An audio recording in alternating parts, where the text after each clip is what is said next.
রাজনীতিতে তিনি মির্জা ফখরুল সাহেবের চাইতে অনেক অনেক সিনিয়র। তো এই কথাগুলো বলছে এবং এগুলো নিয়ে আমাদের বাংলাদেশের মানুষ আলোচনা করছে। বিএনপির মধ্যে যারা লোকজন আছে তারা একটা বিরাট অংশ বলছে, ছি ছি ছি ছি, একজন মুক্তিযোদ্ধা হয়ে জামাতের মতো একটা দলে সে গেল, সে জানে যে সে রাষ্ট্রপতি হবে না, বা এটা একটা হাস্যকর বিষয়।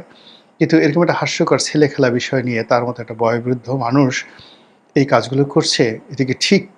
তার ভীমরতি হয়েছে, বুড়ো বয়সে ভীমরতি হয়েছে। কেউ কেউ বলছে তার মানসিক চিকিৎসা দরকার। এটা বিএনপির যারা লোকজন আছে। কিন্তু জামাত এবং অন্যান্য যারা আছে তারা যেটা চাচ্ছে বা যেটা চেয়েছিল সেটা কিন্তু ঘটে গেছে। অর্থাৎ তারা চেয়েছিল এই পুরো রাষ্ট্রপতি নির্বাচনে তাদের যে প্রার্থী তাকে নিয়ে দেশবাসী আলোচনা করুক, তাকে নিয়ে বিএনপির প্রতিক্রিয়া দেখাক এবং তাকে নিয়ে জামাতের মধ্যে এবং ১১ দলের মধ্যে ইতিবাচক কথাবার্তা হোক, এবং সেই কাজটি কিন্তু হচ্ছে। এবং তারই ধারাবাহিকতা আপনি দেখবেন আমাদের মূলধারার মিডিয়া, গণমাধ্যম, তারপর শেষে ইলেকট্রনিক মাধ্যম, সব জায়গাতে কিন্তু আলোচনা হচ্ছে যে কে হলে ভালো হয়, মির্জা ফখরুল নাকি কর্নেল অলি। কিন্তু এখনকার দিনের যে বাস্তবতা হলো যে বিএনপি এখনো পর্যন্ত তার প্রার্থীটা ডিক্লেয়ার করেনি। এমনকি স্বয়ং মির্জা ফখরুল বা তার যারা একান্ত আপনজন, তার পরিবারের যারা সদস্য, তারা কেউ কিন্তু এখনো বলেননি, মুখ ফুটে বলেননি যে আমরা রাষ্ট্রপতি হচ্ছি বা আমরা হতে চাই। এখানে তো মির্জা ফখরুলের একটা ইচ্ছা অনিচ্ছার বিষয় আছে।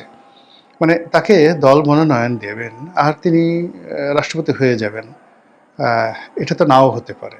তারও তো একটা পছন্দের, তিনি বেশ কয়েকবার ইতিপূর্বে রাজনীতি থেকে অবসর গ্রহণ করার জন্য তিনি যাকে বলা হয় বেশ কয়েকবার দলের চেয়ারম্যান যিনি আছেন তারেক রহমান সাহেব, তাকে তিনি বলেছেন, নেতাকর্মীদের বলেছেন, এমনকি দলের বৈঠকে তিনি প্রকাশ্যে বলেছেন যে আর না, হ্যাঁ আমি এখন সসম্মানে এই রাজনীতি থেকে বিদায় নিতে চাই, নতুন ব্লাড আসুক, নতুন যারা রাজনীতি করতে চায় তাদের হাতে এই দায়িত্ব দেওয়া হোক। এবং সেক্ষেত্রে তার মহাসচিব পদ, তার মন্ত্রী পদ, এই জিনিসগুলো মূলত মির্জা ফখরুলকে আবেগ আপ্লুত করবে বা তাকে লোভাতুর করবে, কামাতুর করবে, এটা আমি ব্যক্তিগতভাবে তার মধ্যে কখনো দেখিনি। বরং তিনি একটা সসম্মানে এখান থেকে বিদায় নেওয়ার, রিটায়ার্ড করার তিনি চেষ্টা করছেন। তো সেই অর্থে তিনি যদি রাষ্ট্রপতি হন, দল তাকে দেয়, তাহলে তার পরিণতি তো শাহাবুদ্দিন চুপ্পুর মতো হবে, ইয়াজউদ্দিন সাহেবের মতো হবে, আব্দুর রহমান বিশ্বাসের মতো হবে।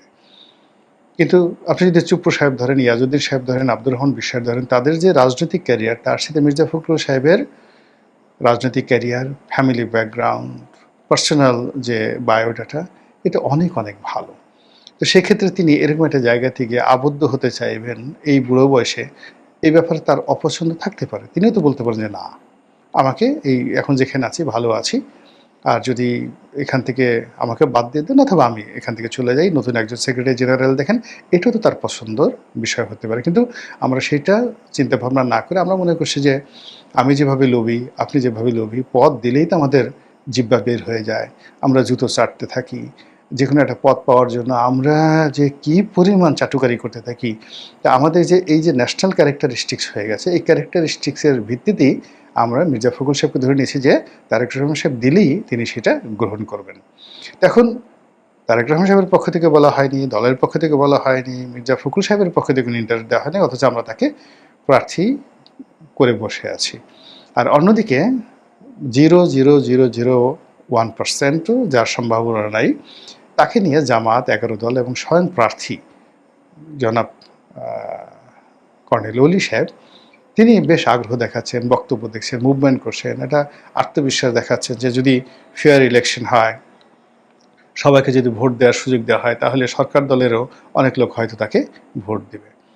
পুরো বিষয় নিয়ে, রাষ্ট্রপতির এই বিষয়টা নিয়ে আপনার কাছে এই যে আমাদের যে ইলিউশন, ন্যাশনাল ইলিউশন, এটা কোন পর্যায়ে আছে একটু ভেবে দেখুন।